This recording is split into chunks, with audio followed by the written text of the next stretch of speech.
The world makes quick assumptions about intelligence. An accent becomes evidence of confusion. Silence becomes proof of ignorance.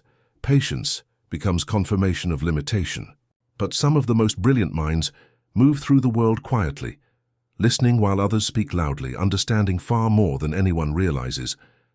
This channel exists for those stories, the moments when condescension meets competence, when presumption encounters precision, when someone reveals that they've understood everything all along, in languages and disciplines most people can't even pronounce. If you believe intelligence doesn't announce itself with volume or perform for validation, consider subscribing. You're joining a community that recognizes brilliance in unexpected places. Dr. Yuki Tanaka sat in the back corner of the university conference room, her notebook open to a blank page, her pen resting unused in her hand. The faculty meeting had been running for 40 minutes, and she hadn't spoken once. Around the long mahogany table, 12 professors discussed the proposed changes to the graduate curriculum with varying degrees of passion and precision. Most had strong opinions. Several had raised voices. A few had cited research that Yuki knew had been debunked years ago, but she said nothing. She was the newest member of the mathematics department at Whitmore University, hired just 3 months earlier as an assistant professor. At 28, she was also the youngest person in the room by at least 15 years. She was the only woman. She was the only person of color. And she was the only one whose first language wasn't English, though you wouldn't know it from her flawless grammar. You'd only know it from the slight accent that colored certain words, the careful precision with which she pronounced complex terms. The conference room itself reflected the department's traditional character: dark wood paneling, portraits of distinguished former faculty members lining the walls, a grandfather clock in the corner that ticked loudly during silences. The table was scarred from decades of use, marked with the faint ring stains of countless coffee cups and the barely visible scratches of equations someone had once carved into the surface during a particularly tedious meeting. Professor Harrison, the department chair, a man in his early 60s with silver hair and the confident bearing of someone who'd held authority for decades, was midway through explaining why the proposed curriculum changes would be disastrous for student outcomes. He spoke with the absolute certainty of someone who'd never seriously questioned his own expertise. Gesturing with a pen, he clicked rhythmically for emphasis. "The problem with introducing computational mathematics at the undergraduate level," he said, his voice filling the room effortlessly, "is that students need a foundation in pure theory first. You can't build a house without a foundation. It's basic pedagogy. These students arrive already weak in fundamentals, and we want to throw computer programming at them. It's pedagogical malpractice." Yuki watched him, her expression neutral, her pen still resting untouched on her blank notebook page. She knew the metaphor was flawed. Computational mathematics wasn't a house built on pure theory's foundation. It was an entirely different architectural approach, but she remained silent. She'd learned in her first week that interrupting Professor Harrison rarely led anywhere productive. She'd watched Dr. Chen try during her second week, seen how Harrison had simply talked over her, how the other professors had nodded along as if the interruption had never happened. "The students today," Professor Davidson added, jumping in to support Harrison's position, "they want everything to be practical, applied, immediately useful. They don't want to do the hard work of understanding pure mathematics. They want shortcuts. Computation is just another shortcut." Yuki thought about the paper she'd published last year in the Annals of Mathematics, one of the most prestigious journals in the field, that had used computational methods to prove a conjecture in number theory that pure theorists had attempted unsuccessfully for 30 years. She thought about how computational and theoretical approaches weren't opposing methodologies but complementary tools, each revealing patterns the other might miss. She thought about saying this, then decided against it. Not yet. The meeting dragged on. Yuki listened as professors debated pedagogical approaches with confidence that often exceeded their actual expertise in education theory.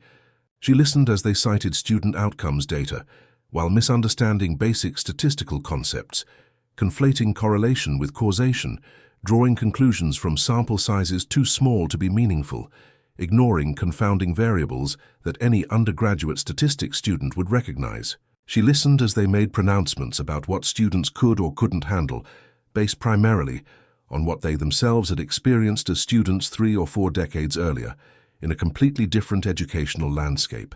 At one point, Professor Morrison, who taught calculus and had strong opinions about nearly everything, turned to Yuki with an expression of exaggerated patience, like someone making sure to include the quiet child in a family conversation. Doctor. Tanaka, in Japanese universities, do they teach mathematics differently? We'd love to hear an international perspective. It would be valuable for us to understand how other cultures approach these questions.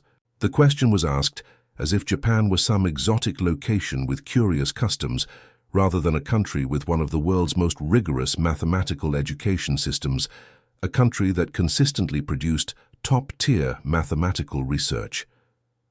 Yuki had attended Tokyo University as an undergraduate, graduating at the top of her class. Then Cambridge for her first PhD, where she'd completed the program in 3 years instead of the typical 4. Then MIT for her second, working simultaneously on research that would contribute to both dissertations. Then Stanford for her third, coordinating with advisors across 3 institutions to develop a unified research program that satisfied all 3 doctoral committees. She'd published 17 papers in peer-reviewed journals, several in publications that most of the professors in this room would consider career-defining achievements. She'd won awards. She'd presented at conferences on 5 continents. She'd been invited to give keynote addresses at international symposiums. But Morrison was asking about Japanese universities as if she were a cultural ambassador rather than a mathematician, as if her expertise was ethnic rather than intellectual. Mathematics is largely universal, Yuki said quietly, her voice carrying the careful enunciation she'd developed to minimize the accent that people seemed to hear as evidence of limited comprehension. The language changes, but the logic remains consistent across cultures and institutions. Of course, Morrison said, nodding as if she'd confirmed something he already knew, though I imagine the language barrier must make certain concepts challenging to grasp in English.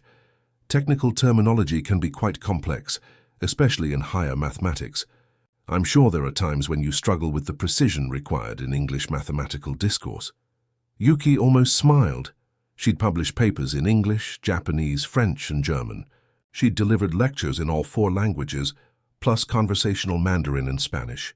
She'd served as a translator at international conferences, moving seamlessly between languages mid-sentence when concepts in one language captured nuances that others missed.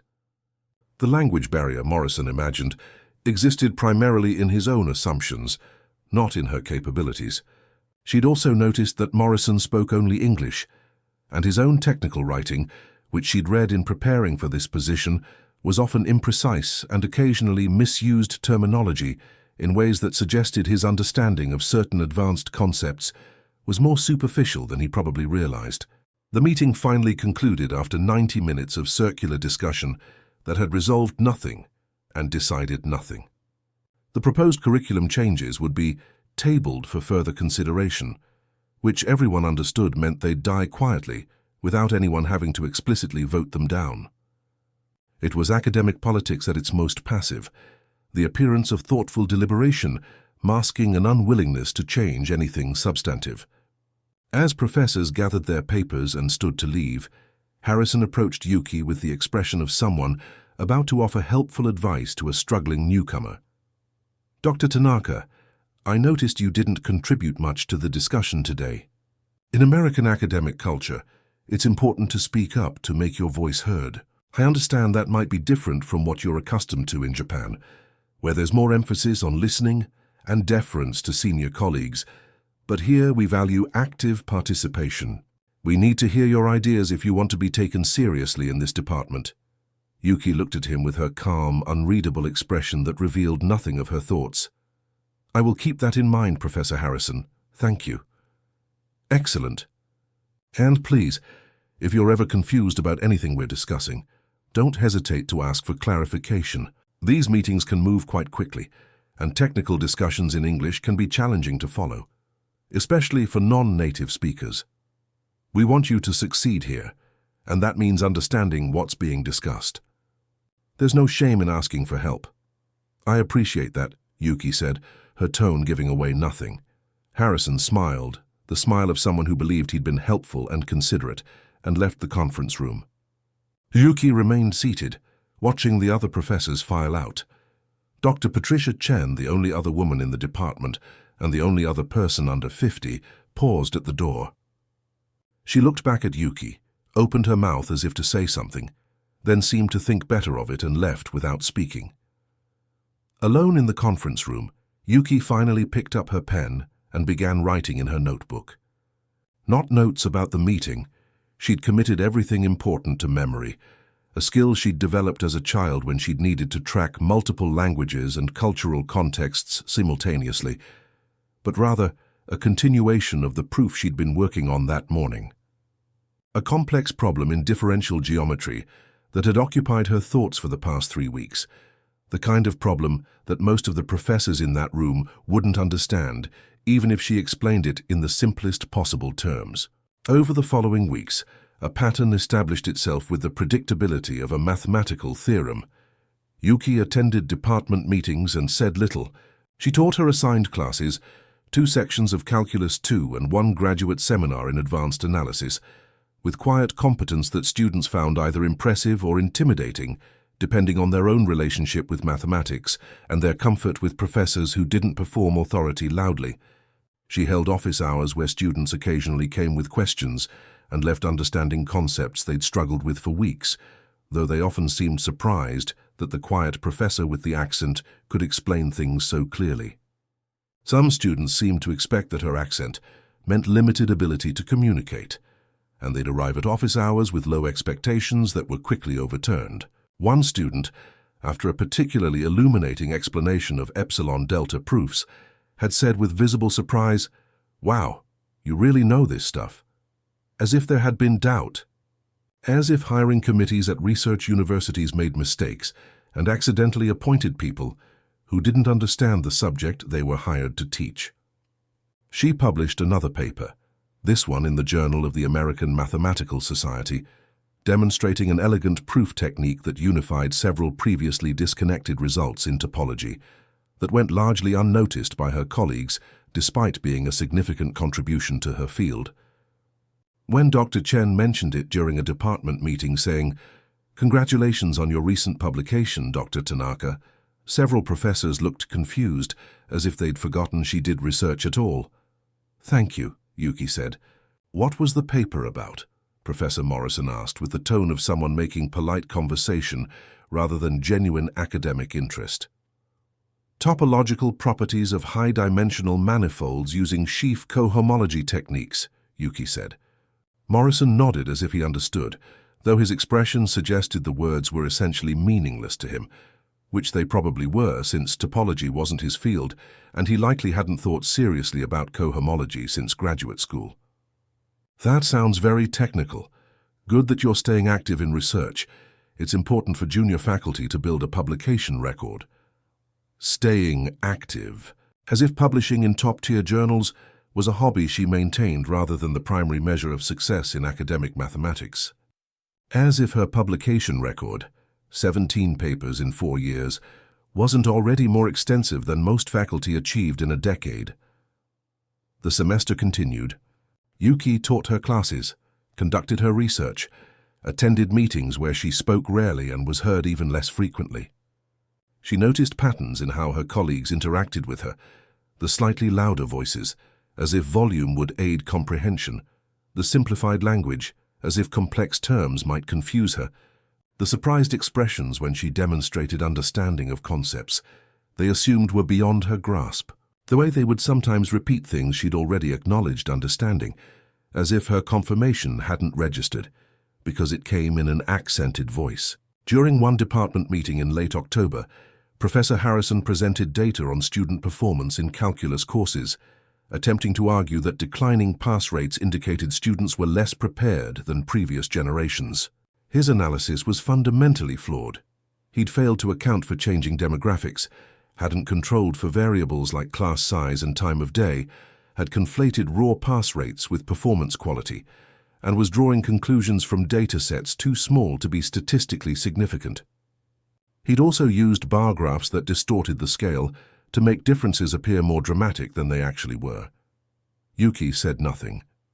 She simply listened as Harrison presented his flawed analysis with complete confidence, as other professors nodded in agreement as decisions were proposed based on faulty premises that would affect actual students' actual educational experiences. She watched and remained silent, calculating whether intervention would change outcomes or simply expend energy she preferred to direct toward her research. Doctor. Chen caught her eye across the table and raised an eyebrow slightly. A silent question. Are you going to say something? Yuki gave a small shake of her head. Not yet. Not worth it. After the meeting, Chen approached her in the hallway outside the conference room, falling into step beside her as they walked toward their offices. You knew his analysis was wrong. Yes, Yuki said simply. Why didn't you say anything?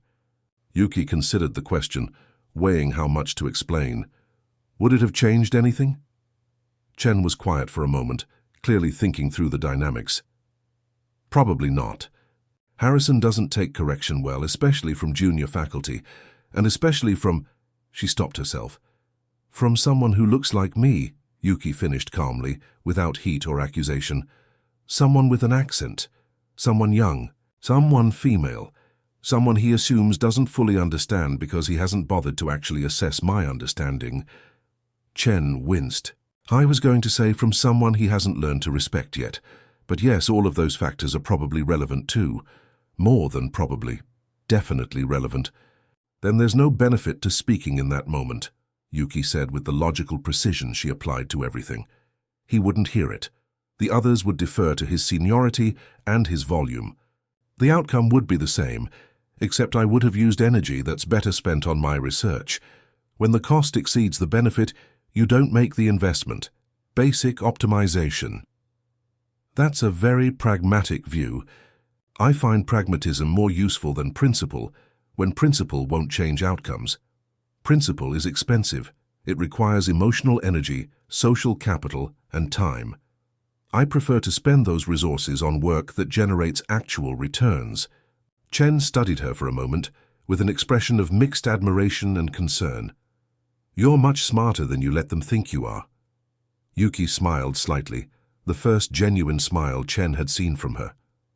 I let them think whatever they assume. I don't encourage it, but I don't correct it either.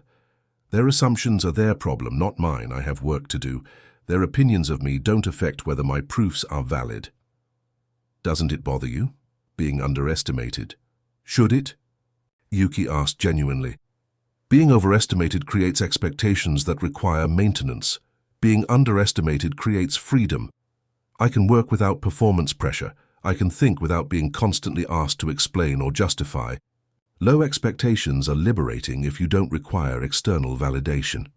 Chen shook her head slowly. I wish I had your detachment. It's not detachment, Yuki corrected gently. It's priority. My research matters. My students matter. Whether Professor Morrison thinks I understand mathematics is irrelevant to both of those things. The semester moved toward its conclusion. Yuki continued her pattern of quiet competence, speaking rarely in meetings, teaching effectively, publishing consistently. Her students' evaluations were mixed. Some praised her clarity and depth of knowledge, noting that she could explain concepts in multiple ways until understanding clicked. Others complained that she was hard to understand, despite her careful enunciation, or that she expected too much, despite her standards being aligned with department norms and actually slightly below what she considered appropriate for university-level mathematics. One evaluation had written, Professor Tanaka is nice, but I don't think she really understands how American students learn. Yuki had read that and thought about her 3 doctoral programs, her extensive teaching experience across 3 countries, her published research on mathematical pedagogy. But she'd filed it away without comment, because arguing with anonymous student evaluations was even less productive than arguing with Professor Harrison. Then came the graduate admissions meeting in late January. The mathematics department admitted a small cohort of PhD students each year, typically 5 or 6, from an applicant pool of several hundred. The admissions committee, which included all tenure-track faculty, met to review applications and make final decisions about whom to admit and whom to fund. These decisions would shape students' entire futures, determine who got the opportunity to become professional mathematicians and who received rejection letters that might redirect their entire life trajectory. Professor Harrison chaired the meeting, as he chaired most important meetings. Applications were projected on a screen one at a time, and the committee discussed each candidate's merits and weaknesses with varying degrees of rigor and consistency. This applicant has strong GRE scores, but undergraduate grades that are merely adequate, Harrison said, reviewing one file. Letters of recommendation are enthusiastic, but not from top-tier programs. The undergraduate institution is regional, not nationally ranked. I'm inclined to reject. The research statement shows promise, Dr. Chen offered, and the undergraduate institution doesn't have grade inflation issues like some schools. A 3. 6 there might be equivalent to a 3. 9 elsewhere. We shouldn't penalize students for attending less privileged institutions. Perhaps, but we have limited spots and abundant qualified candidates. I think we can do better than this. The application was moved to the reject pile with minimal further discussion. Several more followed similar patterns. Brief discussion, quick judgment, decision made mostly on the basis of institutional prestige and easily quantifiable metrics rather than actual mathematical potential. Yuki watched and listened, contributing occasional observations that were acknowledged politely and then largely ignored. She'd noticed that when she praised an application, others would often find reasons to be skeptical. When she raised concerns, those concerns were often dismissed as perhaps reflecting different standards or cultural expectations. Then an application appeared on screen that made Yuki sit forward slightly, her posture shifting for the first time in the long meeting. The candidate was from a small university in rural Gansu province in China. Her GRE scores were exceptional, perfect on the quantitative section, near perfect on the analytical. Her grades were strong, showing consistent excellence across advanced coursework, but her letters of recommendation were from professors whose names meant nothing to the American academics in the room, and her research statement, while showing genuine mathematical insight and sophisticated thinking about algebraic geometry, was written in slightly awkward English that occasionally sacrificed fluency for precision. Harrison said, frowning at the screen in a way that suggested the decision was already made. Strong test scores, but the writing is concerning. If she can't communicate clearly in English, that will be a significant barrier to success in our program. She'd struggle in seminars, have difficulty teaching, and probably couldn't publish in quality journals. Her research statement shows real understanding of the field, Yuki said quietly, speaking up more directly than she usually did. Perhaps, Harrison acknowledged without looking at her, his eyes still on the screen, but the language issues are problematic. We need students who can teach, who can present at conferences, who can write papers that will be accepted by journals. Communication is as important as mathematical ability. I'm not confident this candidate can do those things at the level we require. Her mathematical reasoning is sophisticated, Yuki continued, her voice still quiet but carrying a subtle firmness that made several professors glance at her. She discusses applications of algebraic geometry to number theory with depth that most of our current graduate students could not match. The English can be learned, the mathematical insight cannot be taught. Dr. Tanaka, I appreciate your perspective, Harrison said with barely concealed condescension, finally turning to look at her with an expression of patient indulgence. But you may not be the best judge of what constitutes adequate English for success in an American PhD program. This candidate's writing has significant grammatical issues and unclear phrasing. Those are real obstacles that would affect every aspect of her graduate career. Yuki looked at him steadily, her expression still calm but something shifting in her eyes. I have read her full writing sample, not just the research statement but the supplementary materials she provided. The mathematics is exceptional. The English is imperfect but functional and improving. She discusses applications of Grothendieck's theory to problems in arithmetic geometry with depth that most of our current graduate students could not match. Her understanding of scheme theory is sophisticated. She's working at the frontier of a very active research area. Be that as it may, Harrison said, his tone sharpening slightly at the unexpected pushback from the junior faculty member who rarely spoke. "We have to consider the whole package. Strong mathematics alone isn't sufficient if she can't communicate effectively in the language of instruction and scholarship." "I communicate effectively," Yuki said, her voice still quiet but carrying an edge now that made several professors look up with sudden attention. "My first language is Japanese. My English was imperfect when I began my graduate studies at Cambridge. I learned. Most people learn. The question is whether the mathematical ability justifies the investment of admission, not whether the English is already perfect." Harrison looked irritated at having his judgment questioned, especially by the junior faculty member he'd been subtly patronizing for months, whose opinion he'd been implicitly dismissing since she arrived. "Dr. Tanaka, I understand you want to be supportive of international students, and that's admirable. It's natural to identify with candidates from similar backgrounds, but this committee has been admitting graduate students for decades.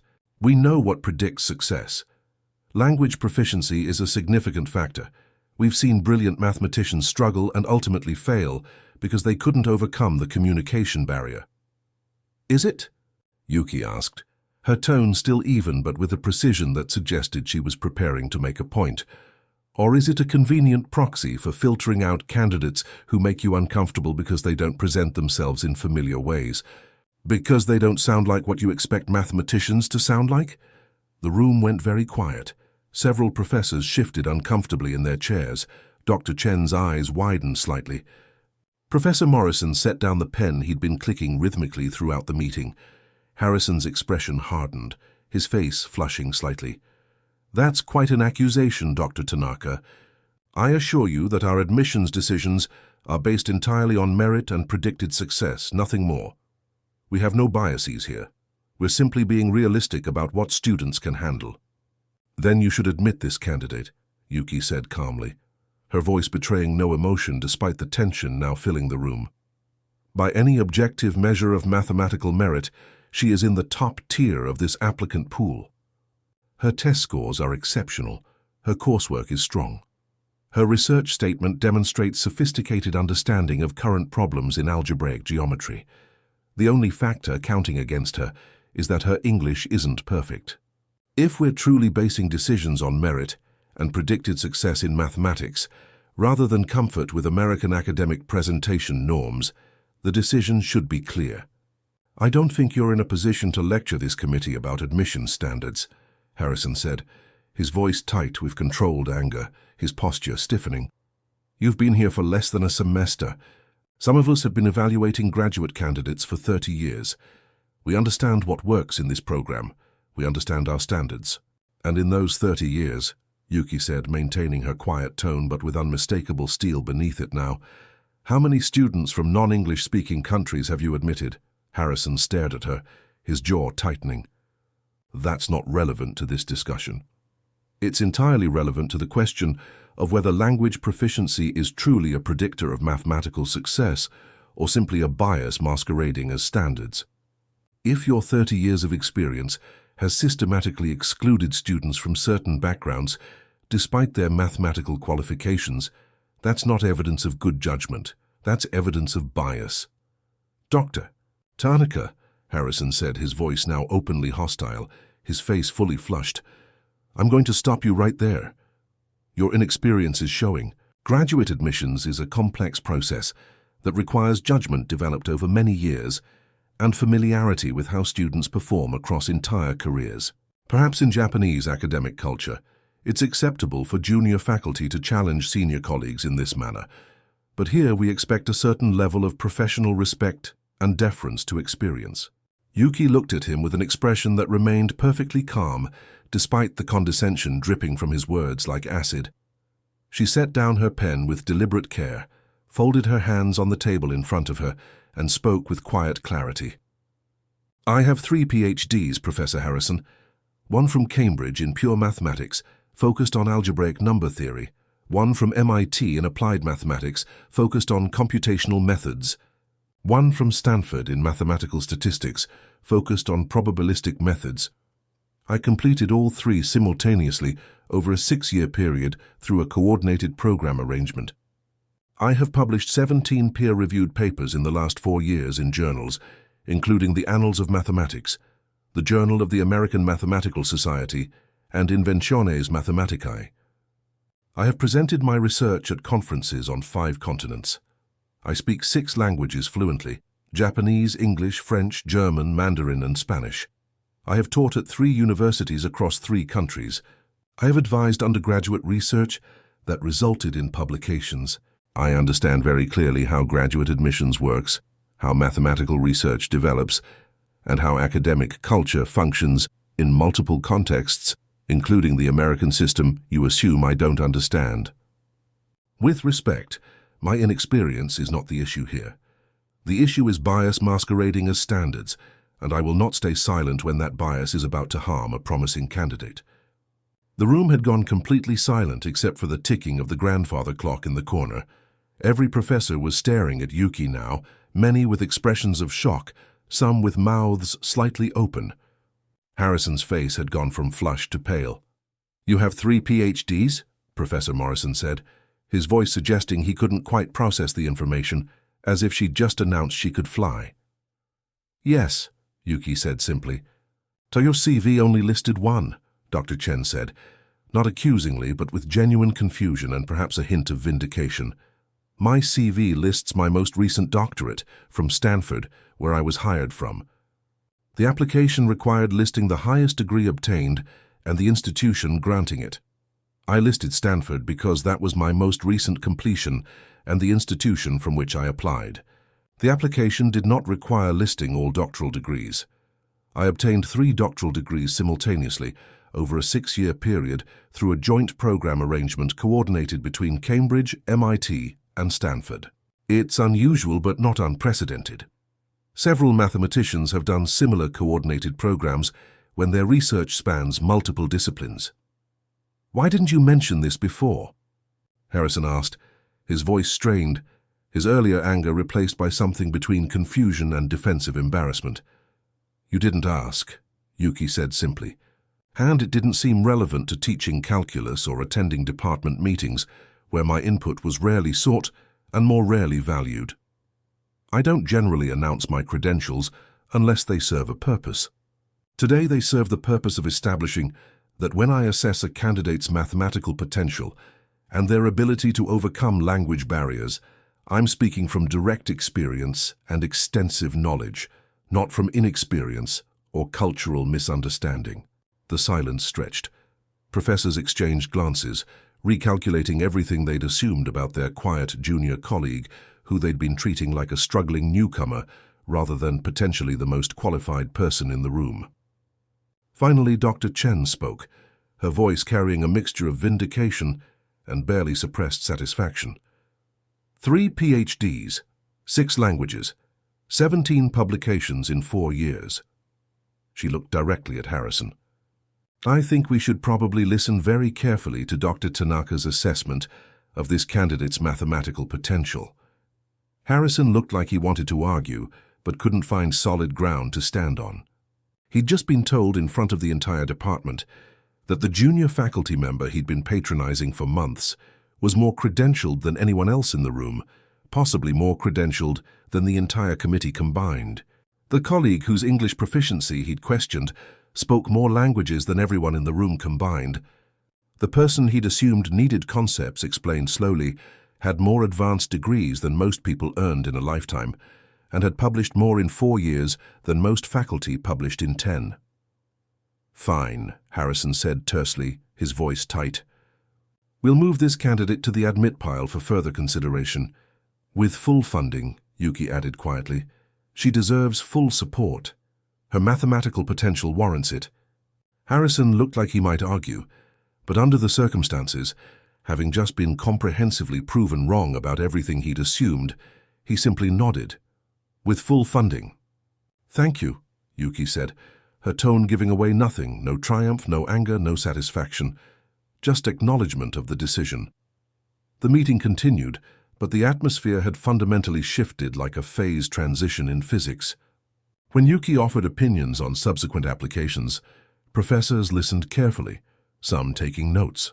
When she noted mathematical strengths in research statements, Others deferred to her judgment or asked follow-up questions that actually sought her expertise rather than just performing inclusion. When she raised concerns about candidates, those concerns were taken seriously. The junior faculty member, who'd been treated as someone struggling to keep up, someone who needed concepts explained slowly and clearly, was suddenly recognized as perhaps the most qualified person in the room, certainly the most published, the most multilingual, the most internationally experienced. After the meeting ended, several colleagues approached Yuki with variations of the same confused question. Why hadn't she told them about her credentials? Why had she let them assume she was less qualified than she actually was? Why had she remained silent while they treated her with condescension? "I didn't let you assume anything," Yuki said patiently each time, her tone neutral and educational. "You made assumptions based on how I look, how I sound, how old I am, and probably several other factors I can't control and don't care to. I simply didn't correct those assumptions because they didn't interfere with my work. Until today, when someone else's future was being decided based on similar assumptions, that's when correction became necessary." Dr. Chen lingered after the others had left, waiting until they were alone in the conference room. "You could have established your credibility from day one," she said. "You could have made them respect you from the start. You could have avoided months of condescension.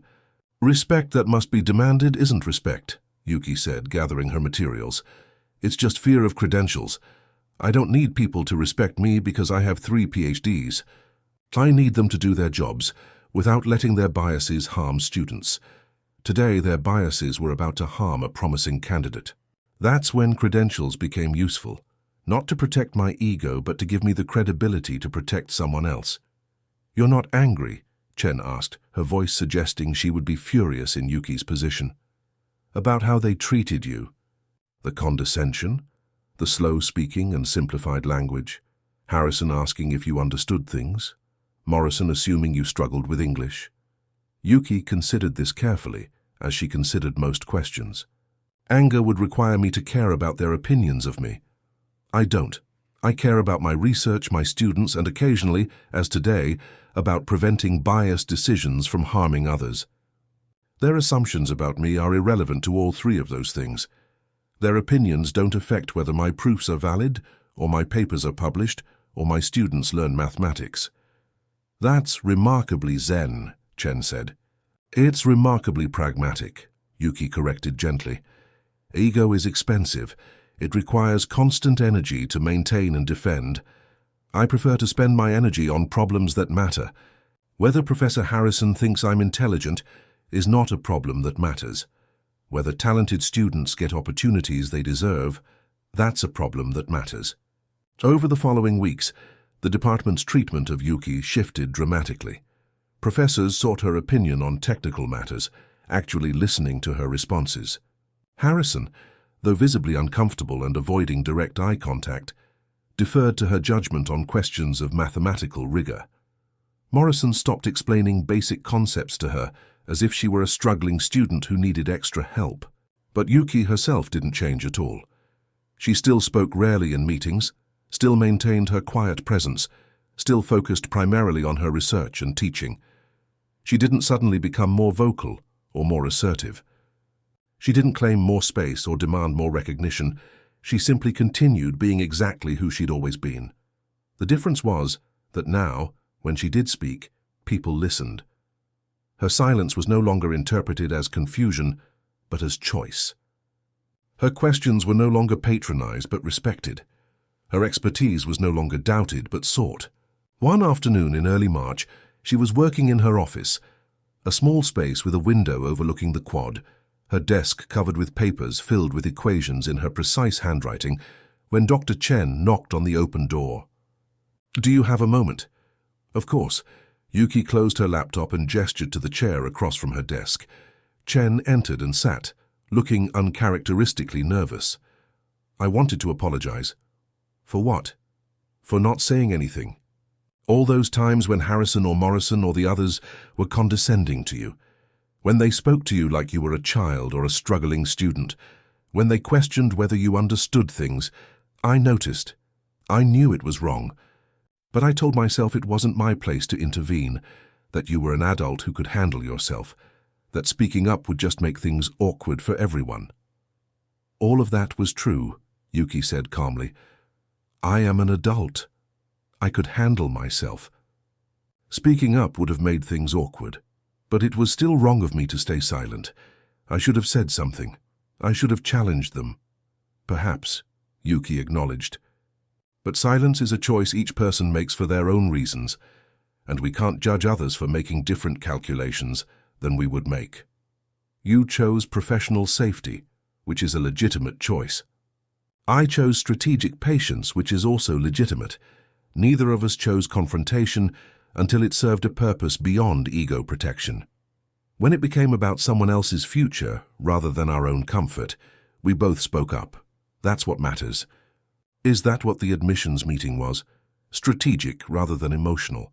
Yes, that candidate deserved admission based on merit. The bias preventing her admission was the same bias I'd experienced, but I hadn't challenged it when directed at me because it didn't significantly impact my work. My papers get published regardless of whether Harrison thinks I'm intelligent. My proofs are valid regardless of whether Morrison finds them impressive. But when that same bias began impacting someone else's future, someone who might not get another opportunity like this, challenging it became strategically necessary. Chen shook her head with something like admiration or perhaps bewilderment. 3 PhDs. You really earned 3 separate doctorates. Yes, it's less impressive than it sounds. There was significant overlap in the work. My dissertation research addressed questions that intersected all 3 fields: pure mathematics, applied mathematics, and mathematical statistics. The theoretical framework from Cambridge informed the computational approaches at MIT, which in turn shaped the statistical methods at Stanford. I was able to structure the research to satisfy the requirements of 3 programs simultaneously. It required extensive coordination between universities and advisors, but it was more efficient than pursuing them sequentially. More work per year, but less total time. More efficient, Chen repeated with a laugh that suggested she couldn't quite believe what she was hearing. Most people find 1 PhD nearly impossible. You made 3 efficient. Yuki smiled slightly. Different people have different strengths. Mine has always been seeing patterns and connections others miss, finding systematic ways to address multiple problems simultaneously. It's the same skill that makes me a mathematician, seeing underlying structures that aren't immediately obvious.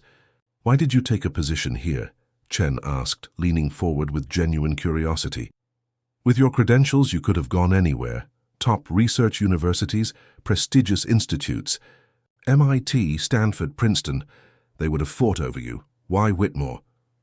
Whitmore made me an offer that aligned with my research needs, Yuki said simply, as if the answer were obvious. The teaching load is reasonable, allowing time for research. The library resources are adequate. Geographic location was appropriate for family reasons. My partner works in the city, and this location works for both of us. The position itself was sufficient to my purposes. I can do the work I want to do here. You're not concerned about prestige. Prestige is what other people think about where you work. I'm concerned with whether I can do the work that interests me. Those aren't always the same thing. Some of the most prestigious institutions have cultures that would actually interfere with my research. Too much performance, too much politics, too much emphasis on visibility and networking. Here, I can work quietly. That's worth more to me than prestige. Chen stood to leave, then paused at the door with a slight smile. That candidate from the admissions meeting, the one from rural China, she was admitted this morning. Full funding, 5-year guarantee. Harrison personally approved it and signed the offer letter. Good, Yuki said. She'll do excellent work. How do you know?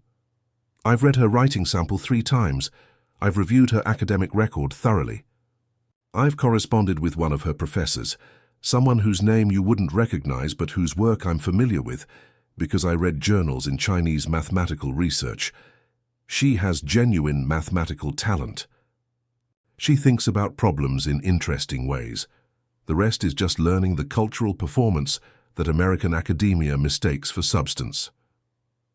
After Chen left, Yuki returned to her work.